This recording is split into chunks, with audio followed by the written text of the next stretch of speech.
بسم اللہ الرحمن الرحیم۔ تمام سننے اور دیکھنے والوں کو خلوص بھرا سلام ہو۔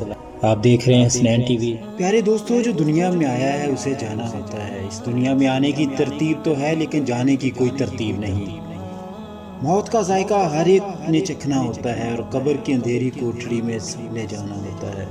امیر ہو یا غریب، بادشاہ ہو یا گدھا، اس نے موت کو گلے لگانا ہوتا ہے۔ فرمان مصطفیٰ صلی اللہ علیہ وآلہ وسلم ہے، جب کسی پر نزع کا عالم طاری ہوتا ہے تو اللہ تعالیٰ اس کے پاس ایک فرشتہ بھیجتا ہے۔ پہلا فرشتہ اس کے پاس اس وقت آتا ہے جب اس کی حالت نزع کی ہو۔ ایک فرشتہ اسے پکار کر کہتا ہے کہ اے ابن آدم، تیرا طاقتور بدن کہاں گیا؟ آج اتنا کمزور کیوں ہے؟ تیری فصیح زبان کہاں گئی؟ آج اتنی خاموش کیوں ہے؟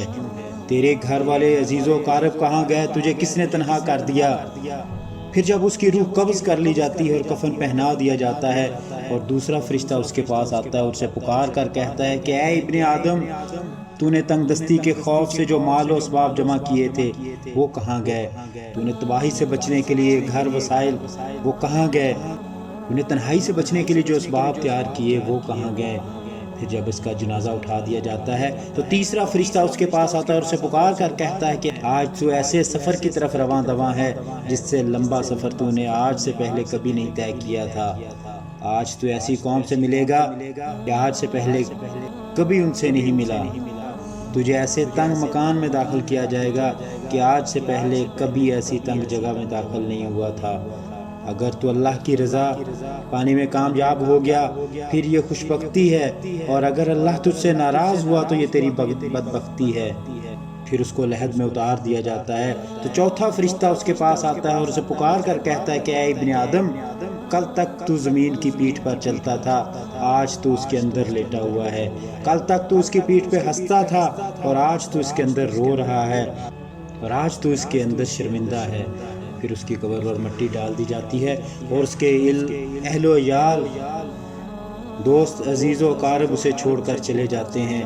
پھر پانچواں فرشتہ اس کے پاس آتا ہے اور اسے پکار کر کہتا ہے کہ اے ابن آدم، وہ لوگ تجھے دفن کر کے چلے گئے، آج وہ تیرے پاس بھی ہوتے تو تجھے کوئی فائدہ نہ پہنچا سکتے تھے۔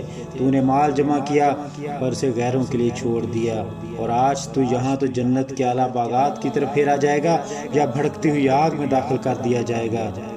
اللہ پاک سے دعا ہے کہ اللہ پاک ہمیں صراط مستقیم پر چلنے کی توفیق عطا فرمائے اور ان نیک لوگوں کے راستے پر چلنے کی توفیق فرمائے جن پہ اللہ رب العزت کا انعام و اکرام ہوا ہے، اور ان بدبخت لوگوں کے راستے پہ چلنے کی توفیق اللہ پاک ہمیں نہ دے جن پہ اللہ تعالیٰ ناراض ہوئے ہیں اور ان پہ اللہ پاک کا عذاب نازل ہوا ہے۔ آمین یا رب العالمین۔ ناظرین، اسلامی واقعات اور اللہ رب العزت کے برگزیدہ بندوں کے حالات کے بارے میں آپ کو حسنین ٹی وی سے معلوماتی ویڈیوز ملتی رہیں گی۔ ویڈیوز اچھی لگے تو چینل کو سبسکرائب کریں، بیل آئیکن کو پریس کریں تاکہ آپ کو ملتی رہیں نئی سے نئی ویڈیوز کا نوٹیفیکیشن۔